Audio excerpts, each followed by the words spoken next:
მოგესალმებით მეგობრებო, მე ვარ ვალერი გოლუკაშვილი და თქვენ უყურებთ არს ქართული ამერიკა. როგორც აქამდე დაგპირდით, ვინც ადენებს თვალყურს ჩემს სოციალურ ქსელებს, დღეს მინდა ვისაუბრო ერთ-ერთ ყველაზე მოთხოვნა თემაზე, რაც ძალიან ხშირად შემოდის ხოლმე ჩემს სოციალურ ქსელებში კითხვის სახით. ზოგადი კითხვა არის, მაგრამ დღეს შევეცდები ცოტა გავშალ. ღირს თუ არა ამერიკის შეერთებულ შტატებში ემიგრირება, გადმოსვლა, ცხოვრების გაგრძელება და ასე შემდეგ, მსგავსი კითხვები. მოდი დღეს განვიხილოთ ეს საკითხი, ცოტა უფრო ჩაუღრმავდეთ ამ თემას, გავშალოთ დეტალები და ნახოთ ღირს თუ არა ამერიკის შეერთებულ შტატებში გადმოსვლა.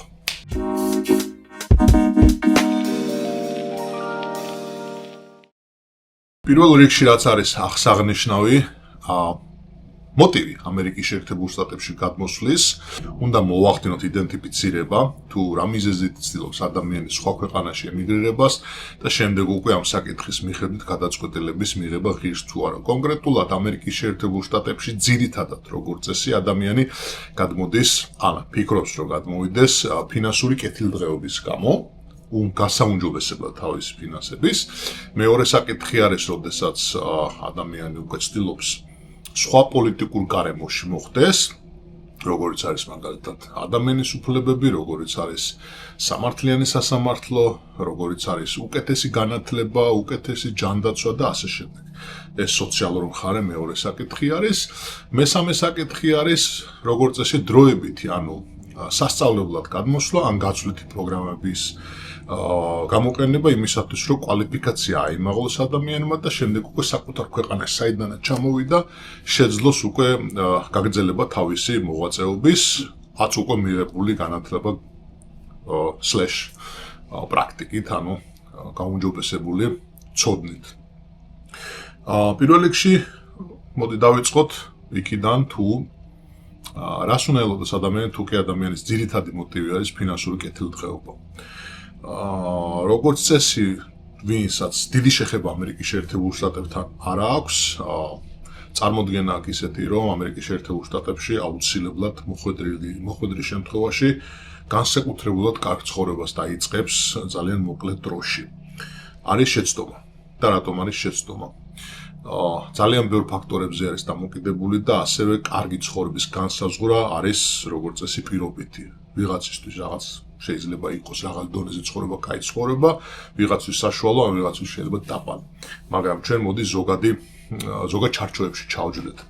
იმისათვის, რომ ადამიანმა აღიქვას, რომ აქვს კარგი ცხოვრება, ეს ნიშნავს, რომ კონდეს მინიმუმ ნორმალური საცხოვრებელი პირობები, კონდეს შემოსავალი, რომლითაც შეძლებს ადამიანის საკუთარი მოთხოვნილებების დაკმაყოფილებას და ასევე შეეძლოს, შიგადაშიგ მოგზაურობა, შეიძლება ფინანსური დახმარების გაწევა გარკვეული სეგმენტის მიმართ, გარკვეული კატეგორიის მიმართ, კიდაც საკუთარი ოჯახი იყოს, ან კიდაც სხვა დანარჩენი მასზე დამოკიდებული პირები და ასევე შეძლოს თავისი მომავლის დაგეგმა, როგორც არის სწორი ინვესტირება, ფინანსების დაგროვება და საფენსიო ასაკისთვის შესაბამისი ქონების აკუმულაცია, რომლითაც შეძლებს შემდეგ უკვე დარჩენილი თავისი ცხოვრების კომფორტულად გატარებას.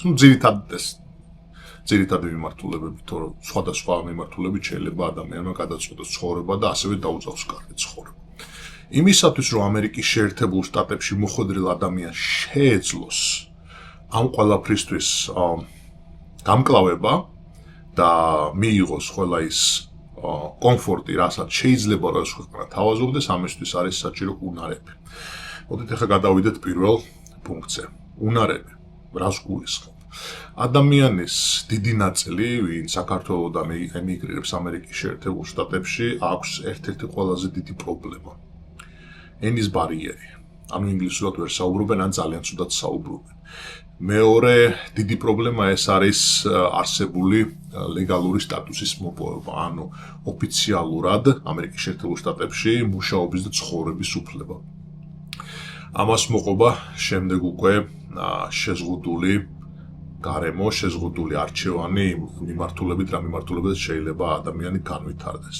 იმის გათვალისწინებით, რომ ენის პრობლემა აქვს, იმის გათვალისწინებით, რომ ლეგალური სტატუსის მიღების პრობლემა აქვს და ასე შემდეგ, ეს ადამიანი ავტომატურად არ კვალიფიცირდება მაღალ შემოსავალს. და რატო აღნიშნო მაღალ შემოსავალს. ნებისმიერ ქვეყანაში ვრცელდება ეს, მაგრამ არც ამერიკა არის გამონაკლისი. იმისათვის, რომ ადამიანმა იცხოვროს კარგად, უნდა ჰქონდეს შედარებით მაღალი შემოსავალი. ცნობილი არის, რომ ამერიკა არის შესაძლებლობების ქვეყანა, შესაბამისად ადამიანს შეუძლია, რომ იმაზე მეტი ფინანსები მოიპოვოს, ვიდრე მაგალითად სხვადასხვა ქვეყნებში, როგორც არის ევროპულ ქვეყნებში და განსაკუთრებით ყოფილი საბჭოთა კავშირის ქვეყნებში, მაგრამ იშვიათად განსაზღვრავენ იმ ფაქტორს, რომ საკმაოდ ძვირიანი ქვეყანაც არის, ხარჯები არის ძალიან მაღალი. შესაბამისად, ამ ყველაფერს რო გაითვალისწინებთ, საბოლოოდ უკვე დარჩენილი ფინანსები, რითაც შეიძლება ადამიანმა მომავალი დაგეგმოს და იმ ყველაფერზე იზრუნოს, რაც ზევით აღნიშნე, რა თქმა უნდა ხდება შეზღუდული. თუ ადამიანს არ ექნება მაღალი შემოსავალი, ესე ძალიან მოკლედ რო ვთქვათ, არც ექნება კარგი ცხოვრება.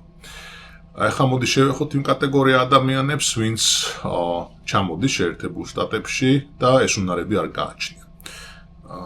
რას აკეთებს ესეთი ადამიანი? ძირითადად ესეთი ადამიანი ახერხებს საერთო საცხოვრებელში მოხვედრას ან საზიარო საცხოვრებელში მოხვედრას ან საზიარო ოთახში მოხვედრას. ეს იმას ნიშნავს, რომ ვიღაცასთან ერთად იზიარებს ერთ ოთახს ან ერთ საწოლს ხშირ შემთხვევაშიც, იმისათვის, რომ თანხა დაზოგოს და რაც შეიძლება ნაკლები ხარჯით შეძლოს ღამის გათენება.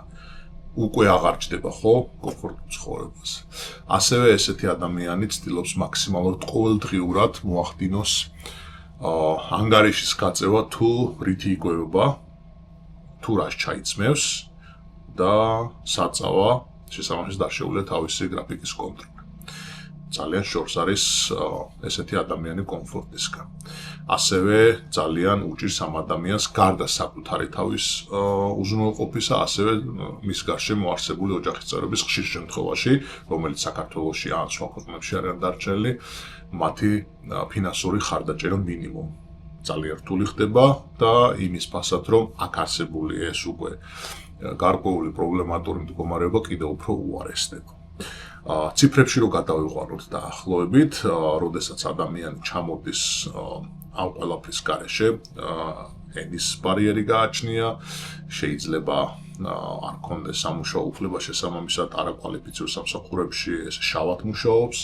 ამ ყველაფრის ფონზე თეორიულად რო ვიმსჯელოთ, ამერიკის შეერთებულ შტატებში შეიძლება ადამიანმა თვეში $3,000 ფარგლებში, პლუს მინუს, რა თქმა უნდა, ინდივიდუალური, მაგრამ საშუალოდ შეიძლება $3,000 რაოდენობის თანხა გამოიმუშაოს.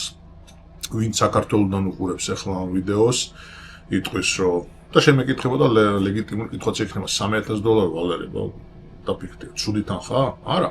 ანუ თუ საქართველოს პირობით ვიმსჯელებთ, საქართველოს ფონზე ვიმსჯელებთ, $3,000 არ ვიცი რამდენია. $8,000 პლუს მინუს ფარგლებში. ახლა ადამიანს რომ კონდეს $8,000 შემოსავალი საქართველოში, ძალიან კომფორტულად შეიძლება ადამიანმა იცხოვროს, მაგრამ არ არის ეს საქართველო. ამერიკის შეერთებულ შტატებში, სადაც მაგალითად ოთახის ქირაობა, რა თქმა უნდა, ქალაქზე, შტატზე არის დამოკიდებული დოუმაზე, მაგრამ საშუალოდ რო ვთქვათ, $500,000-1500 ფარგლებში მერყეობს, სადაც მაგალითად ერთი სენდვიჩი შეიძლება $15 ღირდეს, სადაც შეიძლება ტრანსპორტირება რომ მოიპოვოს და მანქანით იმოძრავოს ადამიანმა თვეში საშუალო დონის მანქანა რო გამოიყვანოს სესხითისაც სადღაც $300-400 ფარგლებში გადაუწევს, ამას მოუწევს გადახდა, ამას ემატება მანქანის დაზღვევა, რომელიც შეიძლება $50-დან $100-მდე ღირდეს პლუს მინუს თვეში, შეიძლება მეტის რიგ შემთხვევებში და ამას კიდე უკვე ყვება ცალკე მაგალითად სურსათის ამბავი, ასევე ჩაცმა, დახურვა, თუ ადამიანი კიდე დამატებით მავნეჩვეებს არის მიჩვეული, დალევა, მოწევა და მოკლედ საბოლოოდ გამოდის, რომ ესეთი ადამიანი არსებული თანხით პირობითად აღნიშნული $3,000 ქონის შემთხვევაში საკმაოდ საკმაოდ ღარიბად ცხოვრობს, ძალიან ღარიბად ცხოვრობს ესეთი ადამიანი.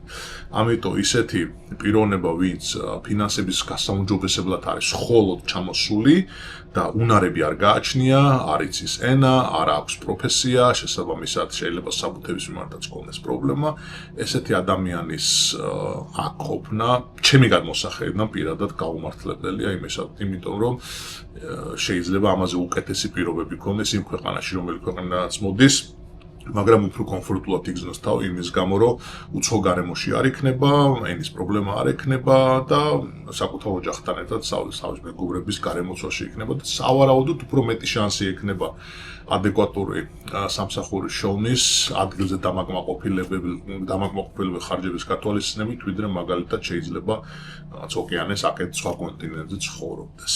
ისეთი ადამიანი, ვისაც კარგი უნარები გააჩნია, ანუ იცის კარგად ინგლისური, ფლობს რაიმე კონკურენტულ უნარიან პროფესიას და მოახერხა და ამერიკის შეერთებულ შტატებში მოხდა ლეგალური სტატუსით, ანუ შეიძლება მწვანე ბარათი მოიგო, შეიძლება ვინმე ოჯახის გაერთიანება გაუკეთა, შეიძლება დამსაქმებელმა ვიზის პეტიცია, ანუ დაუფინანსა სამუშაო ვიზა და ასე შემდეგ, ანუ ისეთი პროფესიის პატრონია. ესეთ ადამიანისთვის ღირს თუ არა ამერიკის შეერთებულ შტატებში წამოსვლა ფინანსური მდგომარეობის გასაუმჯობესებლად, ცალსახად. ამ შემთხვევაში ამერიკის შეერთებულ შტატები საკმაოდ დიდი შესაძლებლობის ქვეყანა ხდება. ის შეზღუდვები, რაც წინა კატეგორიაზე აღნიშნე, ეს შეზღუდვები ამ ადამიანს პოტენციურად აღარ ექნება. გარკვეული ადაპტაციის შედეგად, ზოგს სჭირდება შეიძლება რამოდენიმე თვე, ზოგს შეიძლება წელზე მეტი, ზოგს უფრო ნაკლები. გააჩნია ადამიანის მოქნილობაზე და აზროვნების უნარზე, როდესაც ადაპტაციას გაივლის, ესეთი ადამიანი ფაქტიურად შეიაღებს უზარმაზარ შესაძლებლობების კარს, სადაც შეიძლება მოიპოვოს საკმაოდ მაღალი შემოსავალი, შეიძლება გქონდეს საკმაოდ კომფორტული საცხოვრებელი, კომფორტული პირობები, საკმარისი თანხა იმისათვის, რომ საომავლოდ დაგეგმოს თავისი ცხოვრება და მიიღოს ის რისთვისაც ჩამოვიდა და თუ ეს ანიჭებდა ბედნიერებას, მიანიჭოს ამ ფაქტმა ბედნიერება. ამიტომ გასათვალისწინებელია კარგი ცხოვრებისთვის, აუცილებელია რომ გქონდეს ადამიანის შესაბამისი უნარები, შესაბამისი პროფესია, შესაბამისი ცოდნა და შესაბამისი აზროვნების საშუალება. ადამიანები, ვისაც აქვს ბიზნესის მიმართულებით საკმაოდ კარგი აზროვნება, მსგავსი ადამიანებისთვის საერთოდ შეიძლება 64 იყოს ამერიკის შეერთებულ შტატებში ყოფნა, რადგან ძალიან გამარტივებული არის ბიზნესის წარმოება, შესაბამისად რეგულაციებით საკმაოდ ლმობიერია, გააჩნია რა თქმა უნდა რა სფეროში მოღვაწეობთ და შესაძლებლობა უზარმაზარი, იმიტომ რომ მარკეტი არის ძალიან დიდი. მთელი კონტინენტი ფაქტიურად ხო ამერიკის შეერთებულ შტატების, ჩრდილოეთ ამერიკის. აქედან გამომდინარე ძალიან ბევრი ქართველი ჩემს გარშემო, ვინც მოახერხა ამერიკის შეერთებულ შტატებში ჩამოსვლა და საკმაოდ გამჭრიახი გონების და მოაზროვნე ადამიანები არიან და საკმაოდ ნიჭიერები ბიზნეს კუთხის მიმართულებით, ვიტყოდი რომ ძალიან კარგად ცხოვრობენ, ძალიან კომფორტულად. გადავიდეთ შემდეგ კატეგორიაზე, როგორიც არის სოციალური პრობლემები, ანუ სოციალურ პრობლემებში შეიძლება ფინანსებიც გავიდეთ, მაგრამ კონკრეტულ შემთხვევაში პოლიტიკური მიმართულება, პოლიტიკური წყობა და ასე შემდეგ. ადამიანები მაგალითად, ვინც განიცდის გარკვეული ტიპის ზეწოლას სახელმწიფოს მხრიდან ან საზოგადოების მხრიდან, პრობლემები ექმნებოდეს თავის საქმიანობიდან გამომდინარე იმ კონკრეტულ სახელმწიფოსთან, რომელიც სახელმწიფოშიც ამ კონკრეტულ შემთხვევაში ცხოვრობს, ანუ ნაკლებად პრიორიტეტული არის ამ ადამიანისთვის ფინანსური კეთილდღეობა, უფრო მეტად პრიორიტეტული არის საკუთარი უსაფრთხოება და საკუთარი ოჯახის უსაფრთხოება. გამართლებულია თუ არა ესეთი ადამიანისთვის ქვეყნის დატოვება და ამ კონკრეტულ შემთხვევაში ამერიკის შეერთებულ შტატებში შემოსვლა და დასახლება. ასევე ცალსახად ძალიან ადვილად გასაცემი პასუხი არის. ადამიანი, რომელიც საკუთარ ქვეყანაში, ეს იქნება საქართველოს თუ საქართველოს გარეთ, განიცდის გარკვეული ტიპის ზეწოლას, არის ფსიქოლოგიური ტერორის ქვეშ, არის საფრთხე მის და მისი ოჯახის სიცოცხლის მიმართ, ასევე თავისუფლების მიმართ. ესეთი ადამიანი თუ მოხდება ამერიკის შეერთებულ შტატებში, კონკრეტულ შემთხვევაში ამერიკის შეერთებულ შტატებში ზოგადად საუბარი, თუმცა სხვა ქვეყნებიც არ არის ცუდი არჩევანი ამ კონკრეტულ შემთხვევაში, რა თქმა უნდა, ცალსახად გამართლებული იქნება, რადგან ფინანსური კეთილდღეობა უკვე მეორე ხარისხოვანი ხდება და ყველაზე პირველ ადგილზე ყოფი იქნება, რა თქმა უნდა, საკუთარი ოჯახის ჯანმრთელობა, კეთილდღეობა და სიცოცხლის უფლება, ადამიანის უფლება და ადამიანის თავისუფლების დაცვა. ამ კონკრეტულ შემთხვევაში ჯერ უნდა მოაგოროს ადამიანმა ის პირვანდელი პრობლემები და შემდეგ უკვე იზრუნოს, რა თქმა უნდა, ფინანსურ კეთილდღეობაზე. ვიდეო ძალიან არ გაგვეწელოს, მოკლედ ეს ძირითადი პუნქტები, რა თქმა უნდა, სხვადასხვა მიმართულების კატეგორიებიც არსებობს, რაც შეიძლება თემატურად გაიშალოს, მაგრამ ძირითადი მოთხოვნილება ამ კითხვასთან დაკავშირებით არის იმ კატეგორიის ადამიანებისგან, ვინც ფინანსურ კეთილდღეობას ეძებს, მაგრამ უნარები არ აქვს. მეორე არის ფინანსურ კეთილდღეობას ეძებს, მაგრამ ძალიან კარგი უნარების პატრონი არის და მესამე კატეგორია, ვინც საკუთარი ქვეყნიდან გარკვეული ტიპის ძალადობას გაურბის ან რაიმე ტიპის ტერორს. სამივე პუნქტი, ასე ვთქვათ, მიმოვიხილეთ მეტნაკლებად, იმედია რომ მოგეწონათ. ეს არის ჩემი სუბიექტური აზრი, ფაქტებზე დაყრდნობით, რა თქმა უნდა, ეს არ არის ზღაპარი, თუმცა რა თქმა უნდა, ჩემი ინტერპრეტირებით, ჩემი თვალით დანახული სუბიექტური აზრი შეიძლება არ დამეთანხმოთ და აბსოლუტურად გაქვთ ამის უფლება არ დამეთანხმოთ, დაწერეთ კომენტარებში თქვენ რას ფიქრობთ, იმ ადამიანებაც რა მოლოდინი გქონათ და უკვე რო გადმოხვედით ამერიკის შეერთებულ შტატებში, დღეს რას ფიქრობთ, რა თქმა უნდა, ძალიან საინტერესო იქნება თქვენი აზრი, როგორც ჩემთვის, ასევე ჩვენი მაყურებლისთვის და მკითხველებისთვის, ვინც კომენტარებში ჩახედავს. არხის გამოწერა არ დაგავიწყდეთ, თუ მოგწონთ მსგავსი კონტენტი, არ და ლაიქებას მოერიდოთ და შევხვდებით უმოკლეს ვადებში საკმაოდ საინტერესო იდეებით, თემებით და ყველას გისურვებთ თქვენი ოცნების ასრულებას და წარმატების მიღწევას. კარგად ბრძანებოდეთ.